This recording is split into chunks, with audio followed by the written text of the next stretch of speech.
There is a moment, and if you have ever been in this position, you know exactly which moment I am talking about, where you are lying in bed, phone in your hand, and you are reading his message for the fourth time. Not because you do not understand the words, because you are trying to understand what is behind them. You are trying to find the version of this conversation where he meant more than he said. And somewhere in that silence, a thought surfaces that you will not say out loud. The thought is this: what if I simply stopped being here for a while? What if he only realized what he has when it is no longer available to him? You have thought this, and if you are honest, truly honest, you have already begun to plan it. This video is for you. Not to judge you, not to tell you that you are doing something wrong, but to show you why you are doing it, and what it will actually take to feel the way you are desperately hoping he will make you feel. Because here is what no one says out loud. The reason you want him to miss you is not really about him at all. There is something quietly devastating about realizing you have spent weeks, maybe months, trying to make someone want you. Not trying to build something real, not trying to understand each other, just trying to be wanted. And somewhere inside that pursuit, you stopped being a person in a relationship and became a strategy. A carefully managed version of yourself calibrated to produce a specific emotional response in another human being. And the reason this happens, the reason it feels so automatic, so instinctive, is because you learned, long before you ever met this man, that love was not something freely given. It was something you had to create the conditions for, something you had to earn. And that lesson is still running inside you, quietly, invisibly, like software you never chose to install. Now, you have probably heard the advice: pull back, go silent, become unavailable, post something that quietly communicates you are living a full life without him. And there is a reason this advice spreads so easily, because on the surface, it does produce a result. Attachment research consistently shows that humans are wired to pay attention to what feels uncertain. When someone you are emotionally attached to suddenly becomes less predictable, your nervous system interprets that shift as a signal. Something has changed, something might be lost. And the mind, his mind in this case, begins to wake up to what it previously took for granted. But here's what that advice leaves out entirely. The version of this that actually works, the version that creates something lasting, something real, is not the version most people execute. Most people perform distance. They do not actually create it. And the difference between those two things is everything. So let us talk about why. Not how, why. There is a particular kind of person who ends up in this exact position. Someone who is drawn to a man who is not fully committed. Someone who begins to quietly wonder what they can do to shift the dynamic. Someone who feels, beneath the surface, that their worth in this connection is tied directly to how much attention he gives them. This is not weakness. This is not neediness. This is a person who was taught, early, often, and usually without words, that being loved required being a certain way. That there was a version of you that would be safe to love and a version that would not be. And so you learned to become the safe version. You learned to read the room before you spoke. You learned to shrink when the energy shifted. You learned that the fastest way to feel secure was not to ask for security, but to make yourself so necessary, so compelling, so carefully positioned that the other person would never want to leave. The child you once were is still negotiating safety inside your adult relationships. This is not a metaphor. Therapists consistently observe this pattern in adults who carry what is called anxious attachment. A deep, often unconscious belief that relationships are fragile, that love must be actively maintained, and that the moment you stop performing, you will be left. This belief does not originate in adulthood. It originates in the very first relationships you ever had, with a parent, a caregiver, someone whose attention was inconsistent or conditional. And the nervous system learned something from that inconsistency. It learned that safety is not a given. It is a prize, and you have been competing for it ever since. So when you think about pulling back from this man, when you imagine the version of you who simply stops trying so hard, what you are really imagining is a version of yourself who has finally stopped being afraid, a version who does not need to earn the right to be wanted. And that image is so compelling, so deeply longed for, that it becomes the entire motivation. Not because you want him to suffer, because you want to feel free. Now here's where this becomes layered, because the instinct to withdraw is not entirely misguided. It contains a real psychological truth. Clinical psychology recognizes that proximity, when it becomes constant and unearned, begins to lose its emotional weight. This is not cruelty. It is how the nervous system works. When someone is always available, always responsive, always present, the brain begins to normalize that presence. It no longer registers as meaningful, because meaning, neurologically, is tied to contrast, to the awareness that something valuable could be absent. So when you create genuine distance, something does shift. His nervous system recalibrates. The baseline changes. And in that change, he begins to feel something he may not have allowed himself to feel before. The quiet, unsettling awareness that what he has had access to is not guaranteed. But, and this is the part that will determine whether any of this actually matters to you, this only works if the distance is real. Not performed, not staged, real. And real distance requires something most people are not willing to do. It requires you to genuinely stop making his response the center of your emotional world. It requires you to become actually interested in your own life, not as a tactic, not as a move in a game, but as a natural and honest redirection of your own attention. And this is where most people quietly stall, because the withdrawal they practice is not distance at all. It is a different shape of closeness. You are still watching, you are still reading into every silence. You are still calculating what his behavior means about you.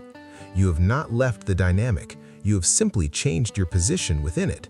And he can feel that incongruence, not because he is unusually perceptive, but because human beings are, on a neurological level, extraordinarily attuned to the emotional states of the people around them.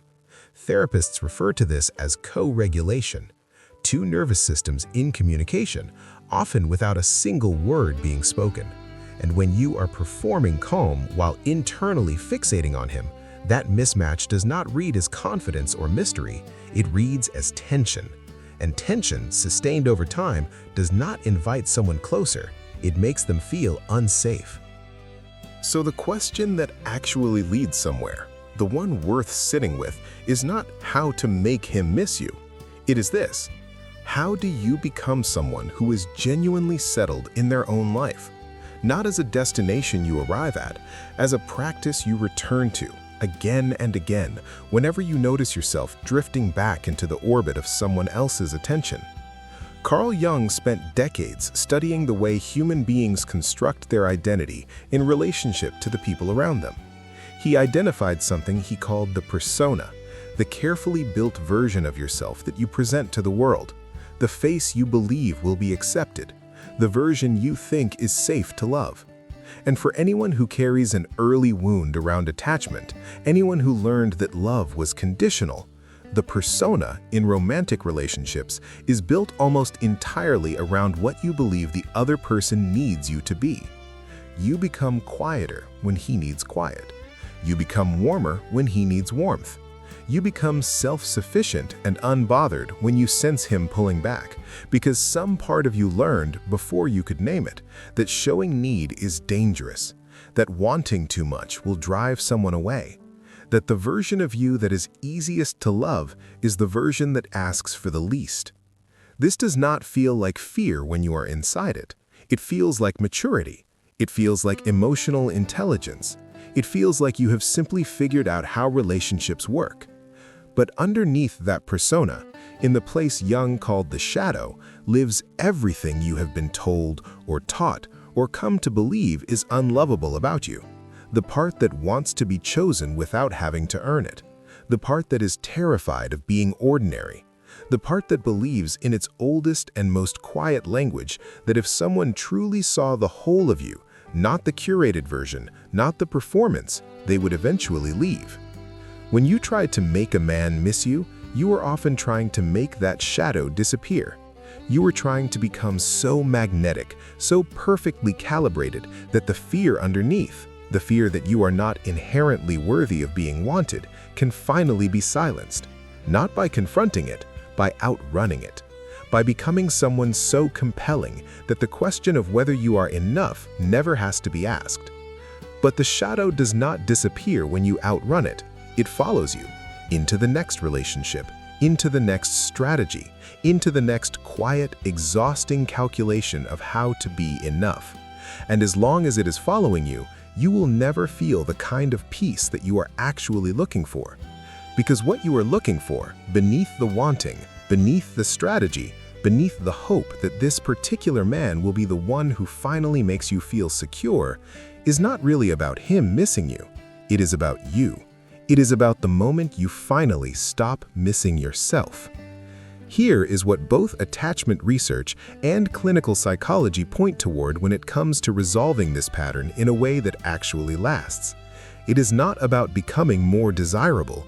It is about becoming more honest. First with yourself, then slowly and carefully with the people you allow close enough to matter. The people who sustain deep, long-term romantic connections, the ones that do not depend on the constant management of the other person's attention, are not the ones who have mastered some relational technique. They are the ones who have done the uncomfortable, unglamorous, sometimes painful work of looking at their own patterns and understanding why those patterns exist. They have confronted the belief that they are not enough, and they have not resolved it by proving it wrong through external validation. They have resolved it by sitting with the discomfort, by allowing themselves to feel the fear without immediately acting on it, and through that patience, slowly loosening its hold. This is what therapists describe as the development of a secure attachment style. It is not something you were born with. It is something you build, often quietly, often over time, through a willingness to feel what you have spent your life carefully avoiding. And so, when you do pull back from a man, genuinely, not as a performance, something real does happen. Not because you have executed a perfect psychological strategy, but because, for the first time, you have actually stopped making his attention the measure of your worth. And that shift, that quiet internal reorientation is felt, not just by him, by you. In your body, in the way you move through your days, in the way you stop checking your phone every few minutes and start noticing the life that is already happening around you. The space you create is not empty. It is filled with the slow, often disorienting work of becoming someone who does not need to be missed in order to feel whole. And here is the paradox that closes this entire loop, the part that, if you truly hear it, changes everything. The man who is drawn to that kind of presence, the kind that is genuinely settled, genuinely unfrantic, genuinely at peace, is not drawn to it because it is rare or exotic or strategically positioned. He is drawn to it because it feels safe. Because neurologically and psychologically, being close to someone who is emotionally regulated and internally at ease activates the same calming response in another person's nervous system that a secure attachment figure provides in early childhood. You do not make him miss you by becoming scarce. You make him want to stay by becoming safe. And safety, in the context of adult attachment, is not softness. It is the quiet, rare, and deeply attractive quality of being a person who is at peace with themselves. Not perfectly, not completely, but honestly. This is not something that happens overnight. It is not a technique you layer over the existing architecture of your inner life and expect to hold. It is a direction, a slow turning back toward yourself, back toward the parts of you that have been waiting, sometimes for years, to be acknowledged without condition. The cost of staying unconscious to this pattern is not that you will end up alone. It is that every relationship you enter will carry the same quiet, unresolved tension, the same low, persistent hum of not being enough, the same exhausting loop of calculating how to be wanted. And you will mistake that tension for chemistry, because that is what it has always felt like, inside you, when someone has mattered. Not peace, urgency. And urgency is not love, even though in the body they feel almost the same. The relationships that sustain, the ones that do not slowly exhaust you, are not built on the nervous system's panic response. They are built on something quieter, something far more durable. They are built on two people who have each, in their own way and in their own time, learned to trust that they are worthy of being loved without performing for it. That is what this is really about. Not him, you. The slow, honest, sometimes difficult process of becoming someone who does not need to make anyone miss them because they have finally stopped missing themselves. Healing doesn't make you softer, it makes you honest, and honesty is what sustains real love. If what you just heard resonated with something you have been carrying, something quiet, something you have not fully spoken aloud, then you already understand why this matters. Subscribe to this channel, not because we offer shortcuts or quick fixes, but because we offer something far rarer: the truth about why you do what you do inside love, and what it would actually feel like to stop fighting yourself. Share this with someone you know needs to hear it, someone who has been quietly struggling with the same pattern and has not yet found the words for it. Turn on your notifications, because the next video in this series will go even deeper into the specific attachment wounds that silently shape every relationship you have ever been in, and what the first real step toward changing them actually looks like. This is not the end of the conversation. It is only the beginning.